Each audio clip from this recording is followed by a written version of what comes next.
A mis 5 o 6 años vivía en una casa en el campo con mi abuelo, mis primos, tíos, o sea, junto a toda mi familia. Este campo estaba ubicado en Panguipulli, región de los ríos, pero específicamente era un fundo que se llamaba Fundo Lago Azul, muy conocido en su época, pero ahora está todo loteado. En esos años mi abuelo trabajaba en labores agrícolas y en ese tiempo la verdad es que se trabajaba por comida más que por un sueldo propiamente tal. Con mis primos siempre jugábamos entre las laderas del campo en el que trabajaba mi abuelo. Un día en particular nos fuimos a un sector que se llamaba el aserradero.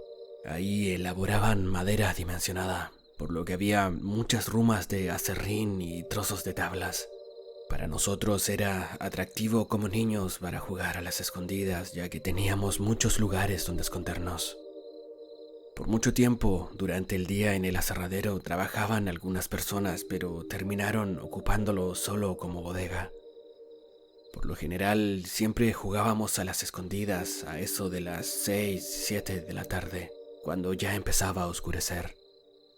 Con mis primos, que éramos alrededor de 8, terminó siendo habitual ir en el transcurso de la tarde, después de que tomábamos 11, a jugar al aserradero.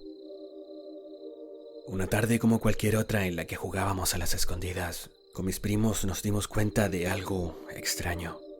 Nosotros éramos 8, pero los que andábamos jugando éramos alrededor de 15 o 16 niños aproximadamente, y a algunos de ellos no los conocíamos. Pero lo más extraño aún eran sus rostros que no podíamos ver claramente. Recuerdo que eran rostros oscuros como si fueran niños morenos, pero tenían una particularidad. A pesar de tener cuerpos de niños, sus rostros eran como de adultos. Para nosotros, con el pasar de los días, se nos hizo habitual jugar con ellos. Casi siempre jugábamos a la escondida. La verdad es que estos niños no pronunciaban palabras y más que nada solo nos comunicábamos a través de gestos y señas. Mi tía Olga, que hasta la fecha aún está viva y puede dar veracidad a esta historia, fue el primer adulto en enterarse de la existencia de estos niños. Su hijo Marco le mencionó que nosotros jugábamos con ciertos niños y a ella le pareció muy sospechoso porque, como vivíamos en una casa de campo, no teníamos vecinos en un radio de unos 5 o 6 kilómetros más o menos. Ese mismo día en el que mi primo le contó a mi tía que jugábamos con estos niños, ella fue al aserradero, guiada por mi primo, para ver si los encontraba, pero a pesar de esperar muchas horas, ellos no aparecieron. Lo que sí encontró y lo atribuyó a duendes fueron algunas fecas de colores inusuales. Algunas eran amarillas, otras rojas, pero lo más extraño es que todas estaban sobre la madera.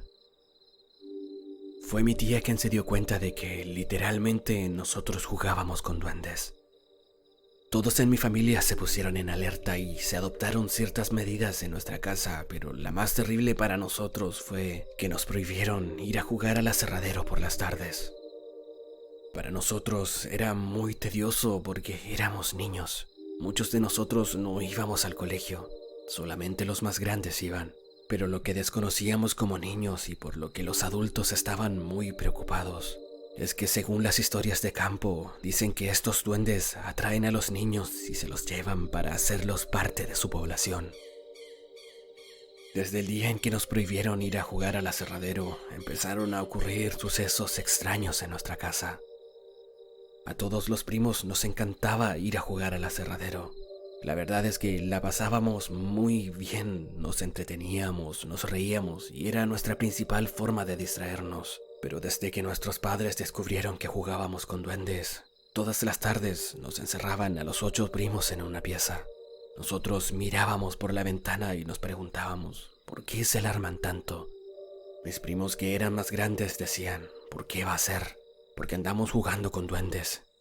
Todos los que éramos más pequeños no entendíamos mucho la verdad. Para nosotros, estos niños no eran malos, eran buenos y jugaban con nosotros y todo.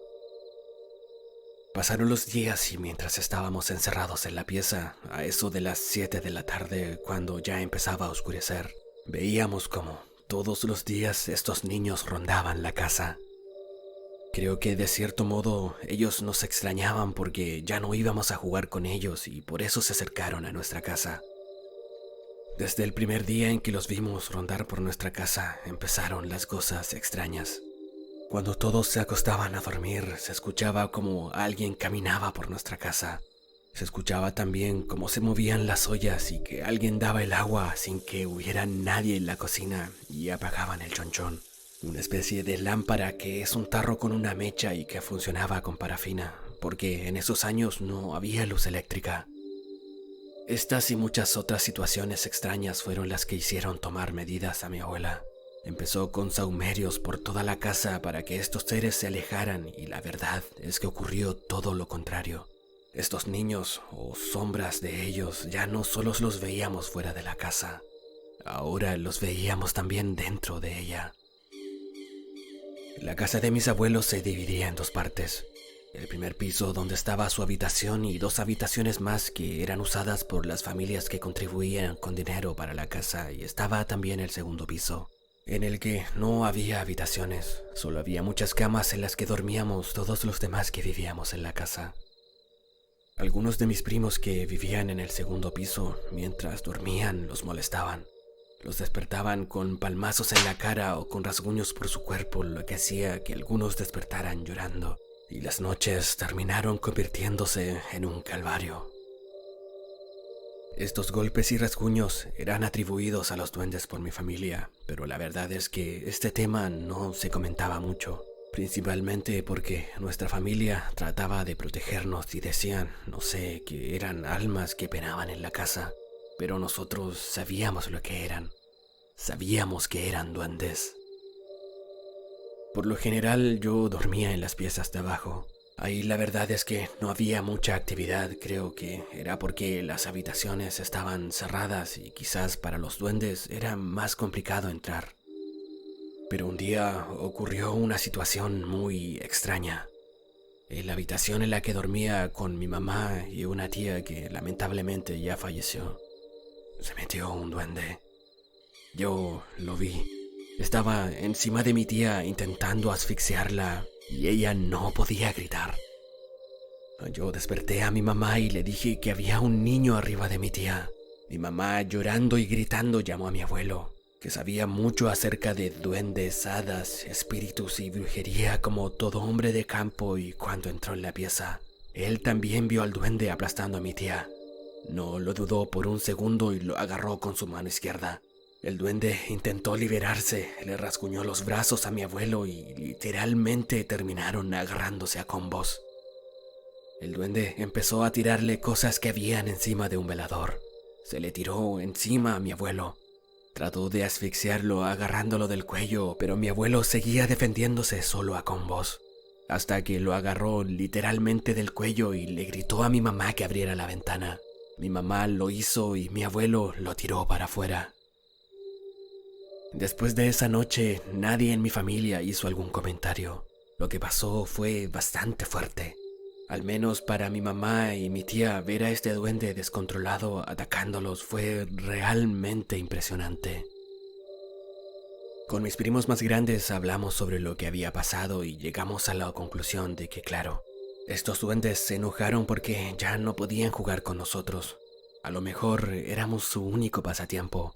A lo mejor nos querían llevar, pero la verdad es que hasta el día de hoy sigue siendo una completa incógnita. Con mis primos creíamos que lo más probable era que estos duendes no tenían con quién jugar y se sintieron despechados, y por eso empezaron a volverse impacientes y a atacar a nuestra familia. Al día siguiente de que mi abuelo peleó con el duende, le pregunté cómo estaban sus brazos, pero él no comentó nada acerca de eso. Fue como si literalmente hubiera hecho un pacto de silencio. Yo le decía, abuelo, pero tú peleaste con un duende. Pero él lo negaba y me decía que había sido un gato o una huiña. Siempre me desviaba el tema, pero yo sabía que lo que vi fue real. Yo tenía 6 años y la verdad es que a esa edad uno ya se da cuenta de las cosas que pasan. Como mi abuelo negaba lo que había pasado, quedé como un mentiroso. Yo le conté a todos mis primos que mi abuelo había peleado con un duende, pero como él lo negaba, mis primos me molestaron mucho. Al día de hoy podríamos decir que fui víctima de bullying. A raíz de esto, la verdad es que por un tiempo yo dejé de creer en lo que había pasado, porque me cuestioné mucho la situación. Pero cuando crecí y en una de esas tantas vueltas que tiene la vida, le pregunté a mi abuelo, ¿tú sabes lo que pasó realmente esa noche? Y él me dijo, sí, hijo, esa noche yo peleé con un duende. Por eso tú tienes que tener mucho cuidado con ellos, sobre todo con los martes 13, porque en esos días este tipo de energías o duendes se potencian. Esto quedó como una historia familiar que, la verdad, hasta el día de hoy es un tanto tabú y no se comenta mucho.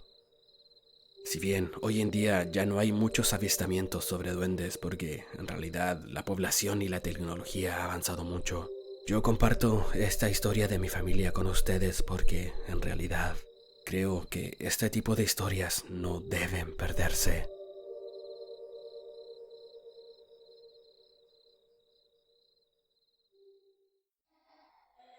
Si llegaste hasta el final del video, te invito a darle me gusta, suscribirte a mi canal y compartirlo con quien creas que pueda gustarle este tipo de contenido. Saludos desde el cementerio.